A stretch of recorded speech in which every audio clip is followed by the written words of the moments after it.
addressing the issue of fluoride in groundwater in parts of Southeast Asia and sub-Saharan Africa. So from natural geologic formations in these areas, it releases excess fluoride concentration into the groundwater, which they then use for drinking. And this can cause skeletal or dental fluorosis, which is either a brown discoloring of the teeth or skeletal deformations and easily breakable bones. So we wanted to design a passive filtration system that was affordable to families in these areas to remove the fluoride to a safe concentration. We were tasked with treating the nitrates that were coming from the OSU dairy farm. So there's cows that are in the field out there, and the cows poop, and inside the poop is a lot of nitrates. That nitrates gets sent through the water by the tile drainage pipes under the field, and we designed a system that was then removing the nitrates from the water before it entered the nearby creek. We came up with a filtration system. It used bone char. Well, we tested bone char and activated alumina. They were both pretty similar, so we haven't really chosen one fully. But essentially the water just passes through the media and the fluoride sticks to the media, and then it's no longer in the water. So we came up with a household fluoride filtration system. It's basically a trash can, and then we filled it with our media, and the water is poured in from the top, sits in contact with the media, and is then usable by the household and homeowners. Our media we ended up choosing was bone char, which is made from animal bones and is similar to what you would find in aquarium filters that uses carbon or activated charcoal. So we decided on using electrocoagulation to defluorate the water. Okay, so we have 2 aluminum electrodes that we put into a tank full of water, and then the aluminum binds with the fluoride in the water, which will then coagulate and settle to the bottom of the tank.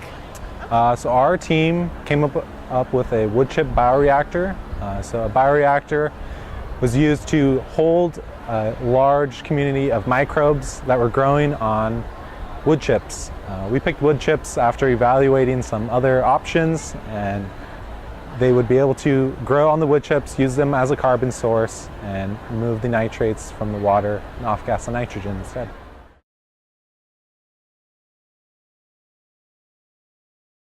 One of the major obstacles we faced was that our fluoride absorption capacity in the bone char media was not what we got from the literature values, and so our system performed lower than we expected, which made our design more expensive than we thought it would be.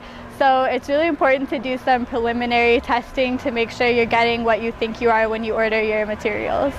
I think the biggest obstacle we faced was resources and a timeline. We had limited resources given how much bone char we ended up needing for our final product, and also it was not rushed, but we had a lot of steps to complete within the given timeline that we had.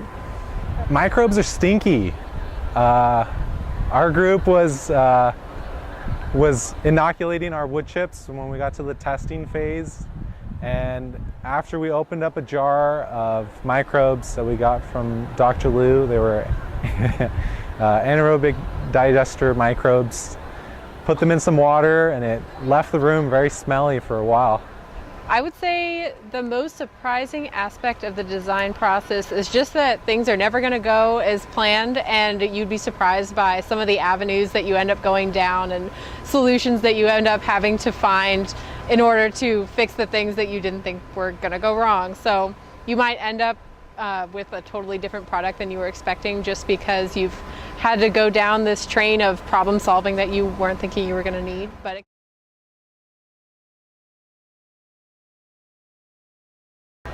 I think that this project gave me a lot of skills that can be transferred to the workplace, so like writing memos or doing research to write a paper and explain the things that you've been doing.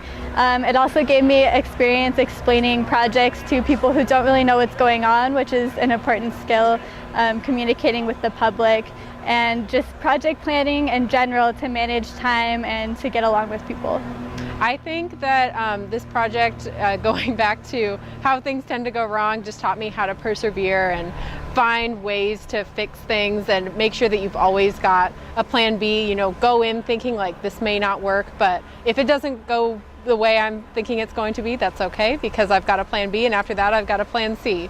So I think that's just made me more prepared to solve problems in the real world. It'll help me kind of showcase to employers that I have worked on a project and I have successfully finished a project, and that I know about the design process and what it takes to actually get a project built, tested, and kind of completed.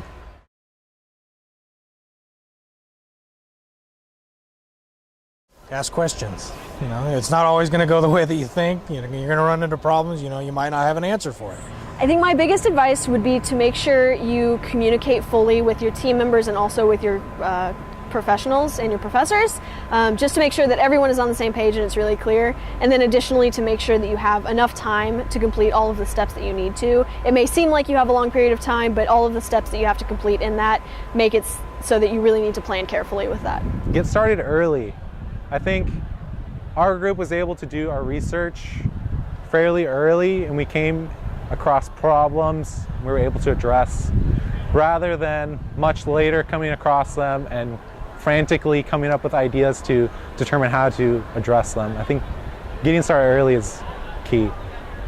Definitely ask people questions, especially even if it's like professors that you've had in the past where they may not be like, it might not be one of the main professors that's teaching the senior design class, but they may know something about what you're doing, and ask them questions, learn as much as you can, have fun. Like, I know it's like a project, right? But have fun, and don't be serious with your group members all the time.